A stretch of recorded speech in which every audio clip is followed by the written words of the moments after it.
ఈ రోజు భారతదేశంలో విద్యకు అవకాశాలు లేని ప్రాంతమే లేదు. కానీ that is not sufficient for us. ఈ రోజు విద్యలో ప్రపంచంతోనే పోటీ పడే పరిస్థితులు వచ్చినాయి. ప్రపంచంతో పోటీ పడాలనుకున్నప్పుడు విద్య అందించడం కాదు, విద్యలో నాణ్యత ఉండాలి.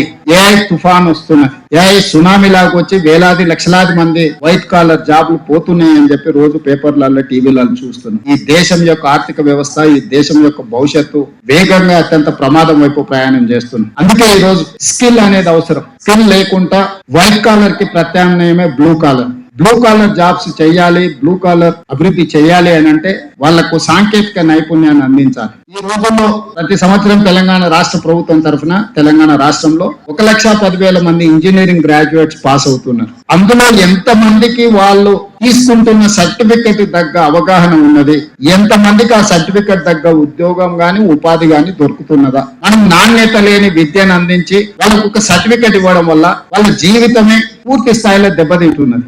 అందుకే ఈనాడు రాష్ట్ర ప్రభుత్వం young India integrated residential schools, the campus of 25 acres 5.5 lakh square feet construction, 2,500 students ని ప్రతి నియోజకవర్గంలో ఒక గర్ల్స్ ఒక బాయ్స్ ఈ యంగ్ ఇండియా ఇంటిగ్రేటెడ్ స్కూల్స్ ని చేయాలనుకుంటున్నాం. అదే విధంగా ఈ ఇయర్ ఒక 100 తెలంగాణ ఇంటిగ్రేటెడ్ స్కూల్స్ చేయాలనుకుంటున్నాం.